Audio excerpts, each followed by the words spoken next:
Di 10K subscriber channel Novel Official, akan adakan giveaway untuk 3 orang pemenang. Jangan lupa untuk selalu komen dan like untuk setiap video. Bab 76.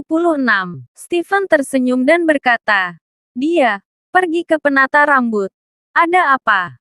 Charlie mencibir merapikan rambut. "Apakah dia mengatakan itu?" "Ya memang. Kamu percaya apa yang dia katakan?" Stephen bertanya dengan nada terkejut. Charlie, "Apa maksudmu?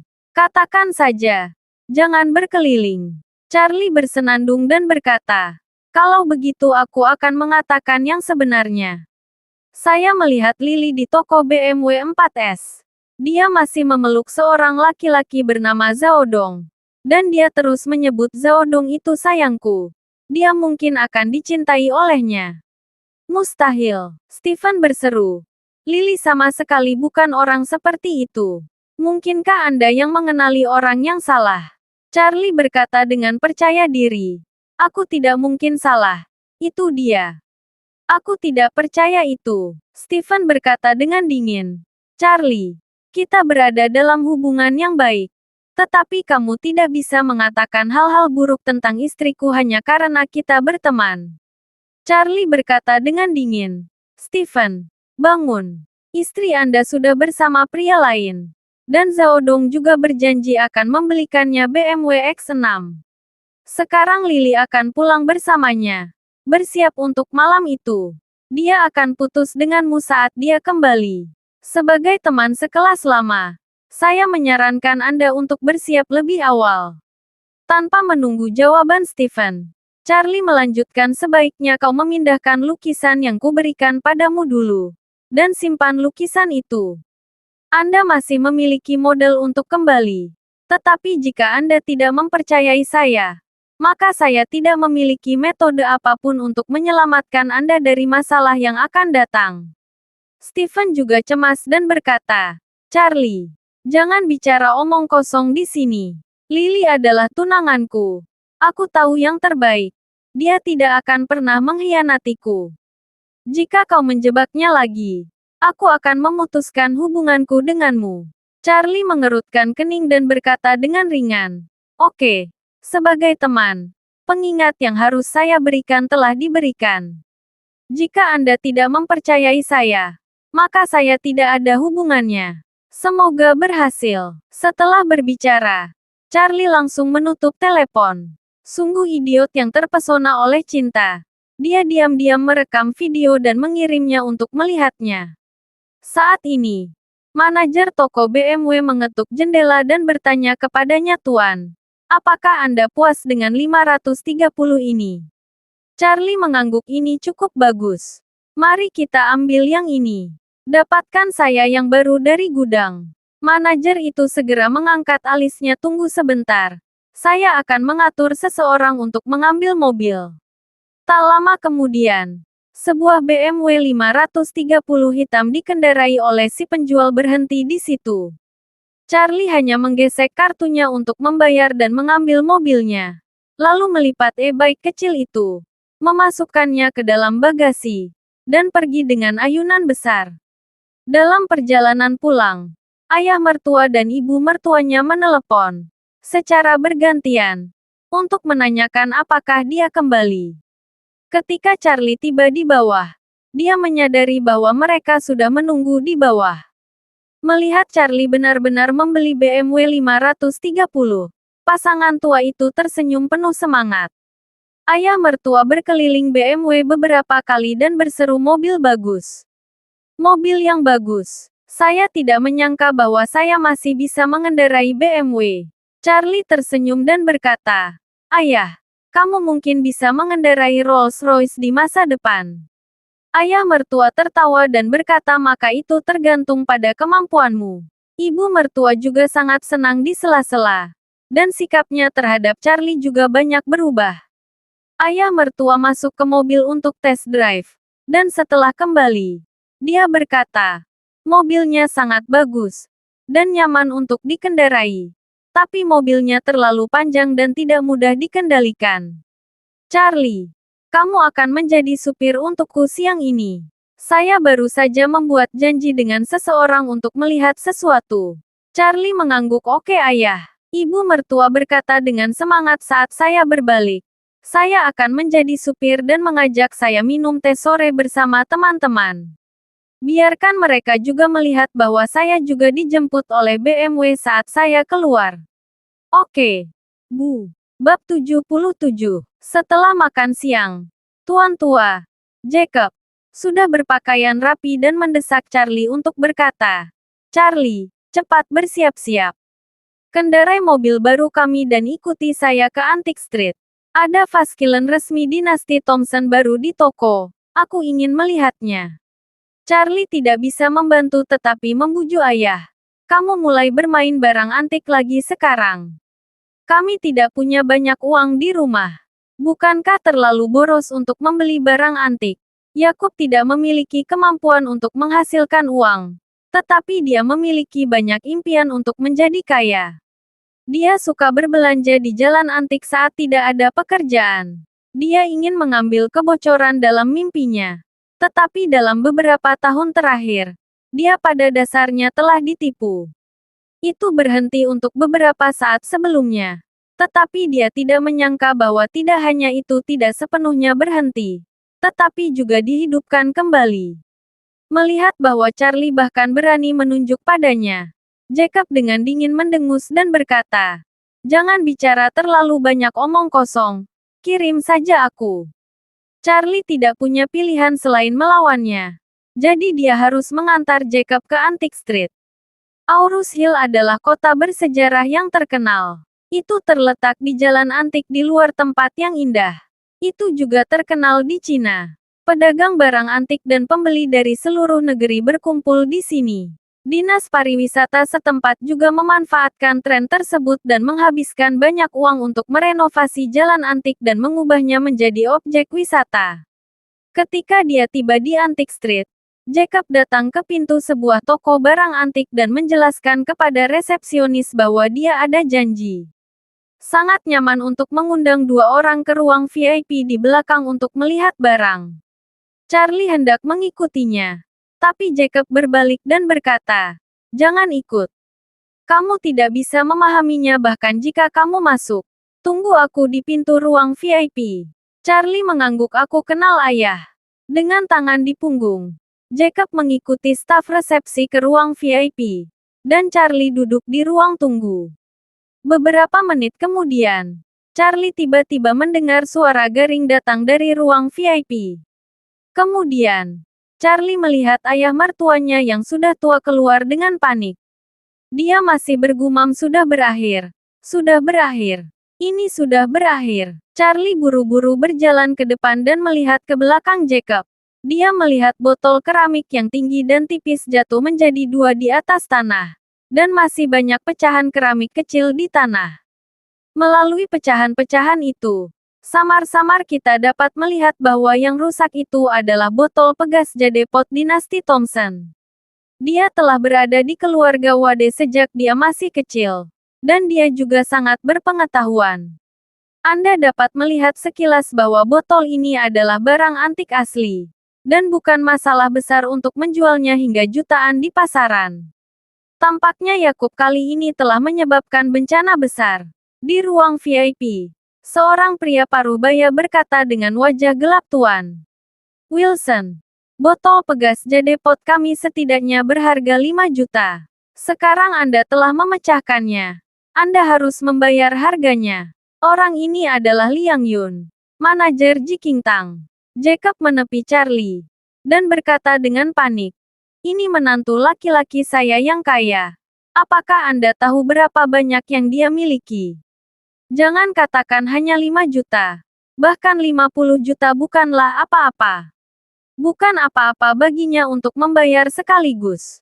Bicaralah padanya. Ada yang harus kulakukan. Ayo pergi sekarang." Setelah itu, Jacob mendorong Charlie masuk, menoleh, dan berlari keluar. Charlie tampak tercengang. Tuan tua ini terlalu tidak tahu malu. Ini rencana yang jelas untuk membiarkannya menjadi kambing hitam. Liang Yun memandang Charlie dan bertanya dengan dingin, "Tuan ini, Total pukul 5.38 juta jatuh tempo. Apakah Anda menggesek kartu Anda atau mentransfer uang? Charlie merentangkan tangannya. Saya tidak punya uang. Dia tidak mampu membelinya tetapi ingin memberi pelajaran kepada guru tua sehingga dia tidak bisa datang ke Antique Street setiap hari. Tidak ada uang. Liang Yun mengertakkan gigi. Kamu menghancurkan barang paling berharga kami.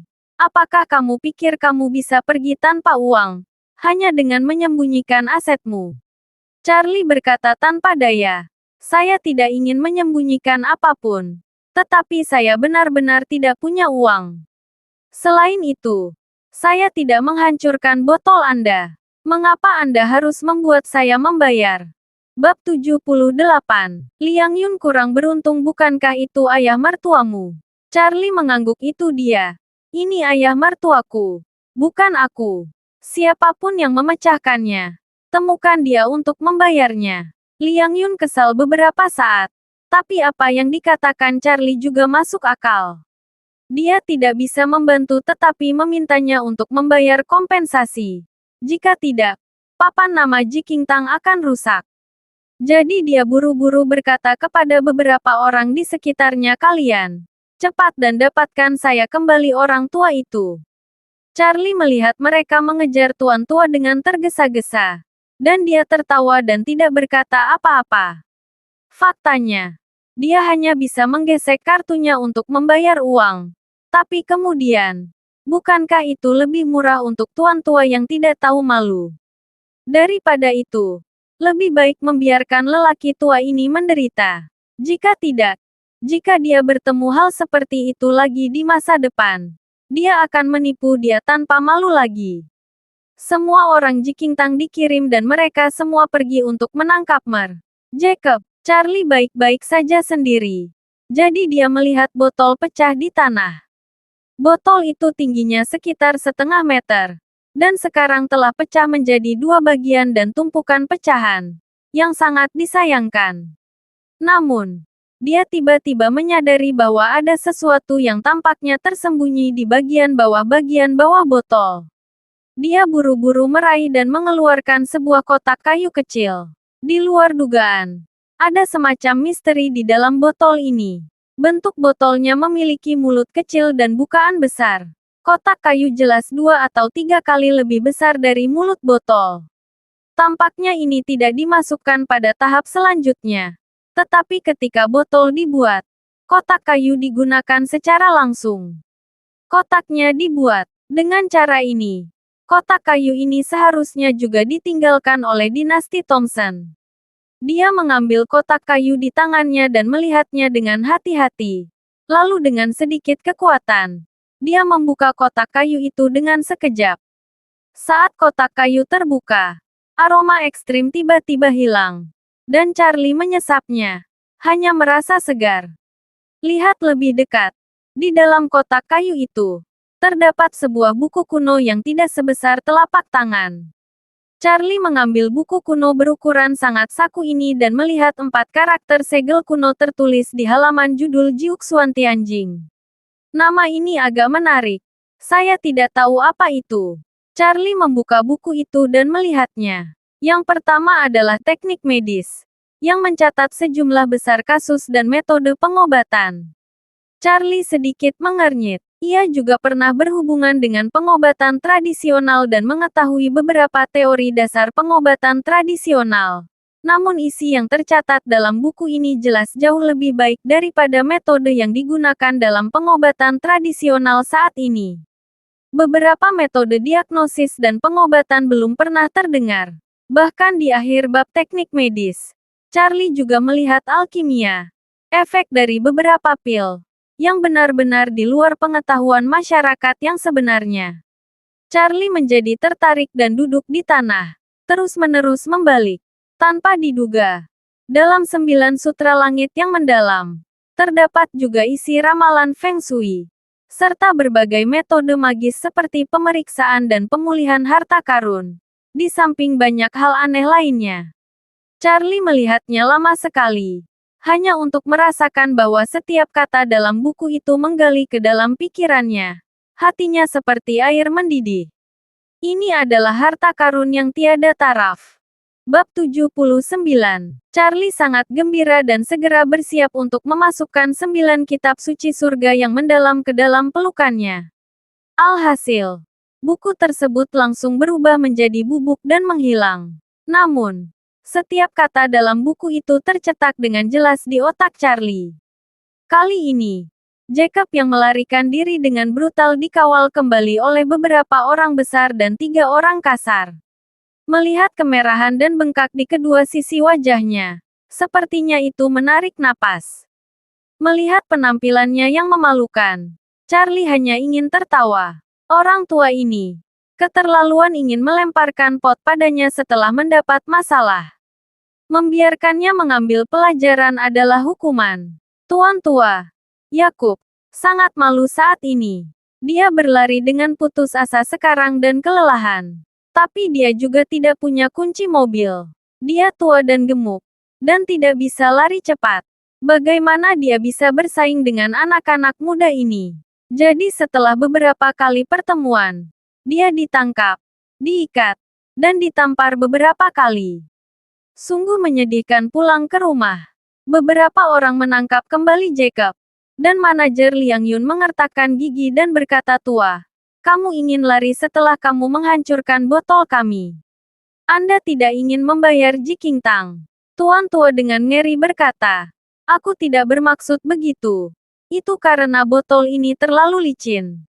Liang Yun berkata dengan dingin, "Berhenti bicara omong kosong denganku. Saya akan memberi Anda waktu sore untuk mengumpulkan uang. Jika Anda tidak mampu membelinya, saya akan melaporkan dan memperingatkan Anda tentang dengan sengaja merusak properti orang lain. Nilai kasus lebih dari 5 juta sudah cukup bagi Anda untuk duduk di penjara." Sekarang, Yakub gemetar ketakutan. Dia memandang Charlie seolah-olah dia melihat sedotan penyelamat hidup Charlie. "Menantuku yang baik. Aku akan mati jika kamu tidak menyelamatkanku." Charlie berkata tanpa daya. "Ayah, saya tidak punya banyak uang." Yakub buru-buru berkata, "Kalau begitu kamu akan masuk penjara. Bukan aku. Keluarga saya telah mendukung Anda begitu lama. Dan inilah saatnya bagi Anda untuk membalas budi Anda." Charlie berpikir dalam hati. Mengapa kamu berani mengatakan hal seperti itu? Saat dia akan menolak, pria parubaya yang memimpin dan berkata, "Jika Anda dianiaya, Anda memiliki debitur. Jiking Tang kami adalah bisnis yang paling dapat dipercaya. Anda memecahkan botol dan Anda harus membayarnya. Lagi pula," dia berkata kepada Charlie, "kamu boleh pergi.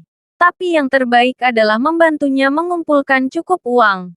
Jika tidak, setelah sore ini, aku akan mengirimnya ke kantor polisi." Charlie mengangguk ringan. Yakub ketakutan dan menangis dan berkata, "Menantu yang baik, kamu tidak bisa pergi. Apa yang harus saya lakukan jika Anda pergi?" Charlie tidak bisa menahan rasa geli saat melihatnya begitu ketakutan. Tapi tentu saja, dia tidak bisa tertawa di wajahnya. Dia mencoba mencari alasan untuk mengumpulkan uang untuk pergi. Dan membiarkan tuan tua tinggal di sini untuk menderita. Tapi tiba-tiba terpikir olehnya bahwa ada metode kuno untuk memperbaiki artefak porselen di toko barusan. Jadi dia berpikir, "Manajer, jika saya bisa memperbaiki botol pegas jadepot, bisakah Anda melepaskannya?" Liang Yun mencibir dan berkata, "Kamu pikir kamu siapa? Dan kamu perlu mengembalikan barang antik. Sejujurnya, saya telah mengirim foto-foto itu ke ahli penilaian peninggalan budaya Aurus Hill." Charlie menggelengkan kepalanya dan berkata, "Botolmu pecah. Tidak ada gunanya menyimpannya. Aku akan mencobanya tanpa kehilangan apapun." Liang Yun mencibir dengan jijik. Dan berkata, "Oke, kan? Baik, saya ingin melihat apa yang dapat Anda lakukan." Charlie berkata, "Siapkan untukku selembar kertas beras, kuas, dan 5 telur. Telurnya akan mentah." Liang Yun menunggu untuk melihat lelucon seperti apa yang akan dibuat Charlie. Dan tanpa ragu-ragu, dia dengan cepat menemukan sekeranjang telur mentah untuk Charlie. Tapi dia tetap mengejek gunakan telur untuk memperbaiki relik budaya. Saya belum pernah melihat metode seperti itu. Saya memperingatkan Anda. Jangan main-main. Entah Anda membayar kompensasi atau kami membawa ayah mertua Anda ke pengadilan. 5 juta cukup untuk ayah mertua Anda untuk duduk di penjara seumur hidup. Bab 80. Charlie mengangguk dan berkata, "Bagaimana jika aku memperbaikinya?" Liang Yun dengan dingin bersenandung. Jika itu diverifikasi oleh para profesional dan diperbaiki dan sebagian besar kerugian dapat dipulihkan, maka Anda bisa pergi. Baik, Charlie mengangguk sepatah kata adalah kesepakatan. Setelah berbicara, dia segera berhenti berbicara dengannya, mengambil kuas tulis, dan menguraikan garis besar botol Yuhuchun di atas kertas nasi. Setelah itu, dia memasukkan telur itu ke dalam mulut kecil, mencelupkan sedikit putih telur dengan jari telunjuknya, menyekanya pada pecahan botol, menempelkannya pada model kertas, lalu mengambil sepotong dan menempelkannya. Model kertas berangsur-angsur menjadi kuno. Fragmen tersebut diposting. Semua orang diam, karena takut mengganggu proses perbaikannya. Segera, setengah jam berlalu. Ketika Charlie berdiri tegak lagi, yang muncul di depan semua orang adalah botol pegas Jadepot dinasti Thompson yang tampak seperti baru. Dia tersenyum pada Liang Yun dan berkata, "Kamu bisa melihat di mana ada kekurangan." Liang Yun mengambil botol itu dan melihat ke atas dan ke bawah beberapa kali sebelum dia berkata dengan jijik, "Apakah kamu menggodaku? Anda King menempelkannya dengan cairan telur. Bahkan jika sudah diperbaiki, aku akan mematahkan kakimu dan menempelkannya dengan cairan telur. Baik, jangan main-main dengan botol itu." Pada saat ini, suara yang jelas dan mendesak tiba-tiba datang dari pintu. Segera setelah itu, kecantikan glamor dalam setelan kasual putih kecil masuk.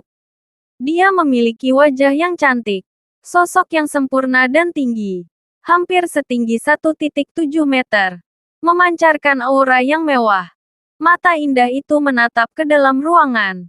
Matanya yang penuh kedinginan dan arogansi, seperti ratu embun beku. Saat Liang Yun melihat wanita ini, wajahnya berubah drastis. Dan dia dengan cepat menundukkan kepalanya dengan hormat dan berkata, "Nona, kenapa kamu di sini?" Pengunjung tersebut adalah pemilik sebenarnya dari Jikingtang, Warnia Song, anak tertua dari keluarga Song, keluarga teratas dari Aurus Hill. Warnia mendengus dingin, dan berkata dengan marah, "Saya khawatir saya tidak datang. Anda akan merusak semua toko ini. Apa masalahnya?" Liang Yun tersenyum kecut dan dengan cepat menjawab, seorang pelanggan secara tidak sengaja memecahkan botol saat melihatnya. Menantu laki-lakinya memperbaikinya dengan telur. Saya baru saja akan mengatakan bahwa perbaikan seperti itu tidak ada gunanya. Dan saya ingin berbicara dengan mereka tentang kompensasi. Warnia mencondongkan tubuh ke tepi botol antik dan mengamati sejenak. Kulitnya tiba-tiba berubah. Kemudian, dia segera menoleh dan memarahi Liang Yun dan berkata, "Cepat lepaskan. Siapapun yang membuatmu tidak mengerti, sentuh saja." Liang Yun langsung tercengang. "Nona, apa kabar?" Warnia berkata dengan marah, "Ini adalah peninggalan budaya yang baru saja dipugar. Kecuali untuk ahli restorasi, orang lain tidak dapat menyentuh mereka dengan tangan mereka untuk saat ini. Apa kamu tidak mengerti aturan ini?" Liang Yun ragu-ragu dan berkata, "Ini hanya menggunakan cairan telur untuk menempelkannya lagi. Bukankah ini perbaikan?" Mata indah Warnia marah, dan dia memarahi dasar bodoh. Setelah botolnya diperbaiki, harganya setidaknya akan berlipat ganda. Tapi karena kamu menyentuhnya dengan tangan, kamu akan kehilangan setidaknya 2 juta. Anda berkemas dan jangan datang besok. Dia telah melihat piring porselen pada periode yang sama di sebuah lelang di Hong Kong. Sejarah piring porselen sangat menarik. Itu adalah porselen dari dinasti Thompson. Itu rusak pada dinasti Song dan diperbaiki oleh pengrajin terampil di dinasti Song dengan cara yang sama. Dan karena metode perbaikan ini sangat jarang dan telah lama hilang dalam sejarah, harga transaksi akhir dari plat porselen adalah 13 juta, yang jauh melebihi nilai sebenarnya dari plat porselen tersebut. Sekarang botol ini diperbaiki oleh Charlie dengan teknik yang hilang. Nilai botolnya akan naik. Wajah Liang Yun pucat.